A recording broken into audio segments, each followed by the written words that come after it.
Hello guys, Radhe Radhe. Pink and Pakhi's ব্লগে তোমাদেরকে অনেক ওয়েলকাম। আসলে তোমরা সবাই ভালোই আছো, আমরাও খুব ভালো আছি মা মেয়ে। তো আজকে আমরা দুজনে রেডি সেডি হয়ে বেরিয়ে পড়েছি, যাবো একটু মায়ের বাড়ি। তো একটু ঘুরতেই যাব। তো সারাদিন আমি কি কি করবো তোমার সাথে সেটাই শেয়ার করব। চলো দেখতে থাকবো ব্লগটা। আয় তো ভিডিওতে, আয় আয়। তো চলো এবার যাই। এদিকে দেখো পাখি, বলো হাই গাইস, ওয়েলকাম। তো আমরা এখন টোটোতে উঠে পড়েছি মা আর মেয়ে। তো আজকে আমার মেয়েকে ওই সিটে বসছিল না, এই সিটে একদমই জায়গা ছিল না। দেখো কত চুপচাপ হয়ে গেছে। ওই টোটোটা কিন্তু ব্রিজ পর্যন্ত এসেছিল। তো ব্রিজের এখানে নেমে কিন্তু আমরা অনেকক্ষণ ওয়েট করার পর কিন্তু আবার টোটো পেয়েছিলাম, দিয়ে আবার বাড়ি গেছিলাম। আর এই দিকে দেখো ফুচকা ভাজার কাজ শুরু করে দিয়েছে বাবা মারা। আমি একটু পরে কিন্তু ফুচকা বেলতে বসবো, আর আমিও কিন্তু ভালোই ফুচকা বেলতে পারি। আর আমার বাবা মারা কিন্তু আমাকে ফুচকা আলোর মেশিনও বলে। কোথায় লুকাচ্ছে, বেড়াও পড়ে যাবে গায়ের উপরে। কোথায় যাবো সোনা? ঘুরতে? কার সাথে? দেখি দেখি দেখি, কার সাথে ঘুরতে যাবা? এদিকে কথা বলো। দিদার সাথে ঘুরতে যাবা? কোথায় বলো, কোথায় ঘুরতে যাবা? কোথায়? টাউন? কে আছে টাউনে? দাদু? ঠিক আছে। কাজকর্ম সেরে খাওয়া দাওয়া করে তারপরে কিন্তু অনেকক্ষণ রেস্ট করার পর বিকেল হতে না হতে আবার বেরিয়ে পড়েছিলাম। মা গেছিলো মায়ের একটু কাজে। তো মা বললো বাড়িতে থেকে তুই একা একা কী করবি, কারণ আমার মেয়ে বায়না করছিল দিতে যাবো। তো মা বললো তুইও চ। তো আমরা তিনজন মিলে আবার বেরিয়ে পড়লাম।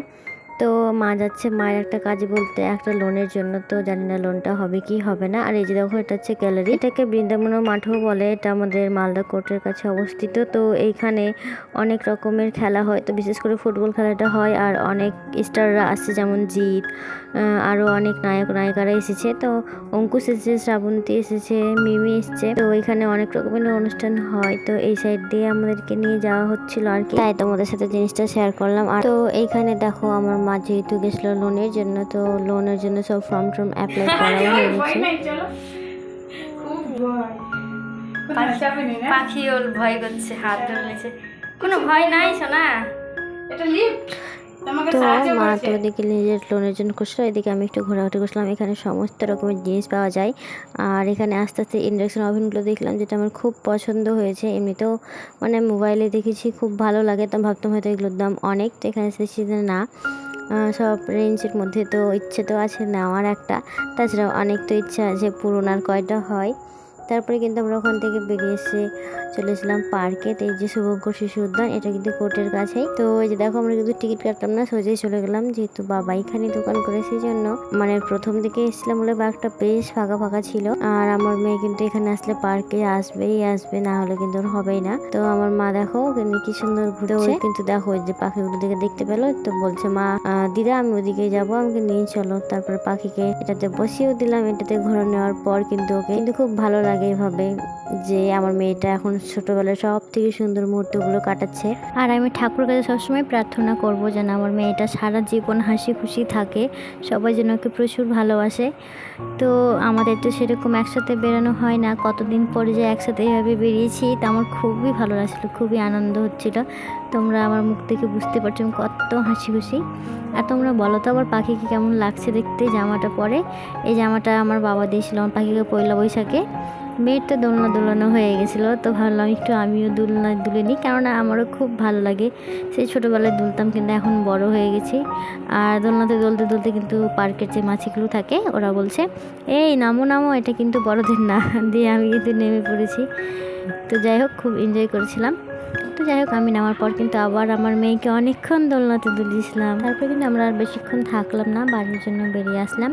তো নেক্সটে তোমাদেরকে অবশ্যই একদিন পুরো পার্কটাই ভালোভাবে ঘুরিয়ে দেখাবো। ওইদিকে একটা হাতি পার্কও আছে, ওইদিকে আর যাওয়া হলো না, ওইদিকে যাওয়াও হয় না। তো পার্ক থেকে বেরিয়ে দেখো আমার মেয়েকে আমার মা আইসক্রিম কিনে দিল। আমাকেও বললো কিন্তু আমি আইসক্রিম খাবো না, কেননা বাবার দোকানে যে খাবো ফুচকা। সত্যি কথা বলতে বিয়ের পর কিন্তু মায়ের সাথে সেরকম কোথাও যাওয়া হয় না। কতদিন যে পর মায়ের সাথে ঘুরতে বেরোলাম, মারা কিন্তু দোকান করে বলে কোনো মেলা কোথাও ঘুরতে যেতে পাই না।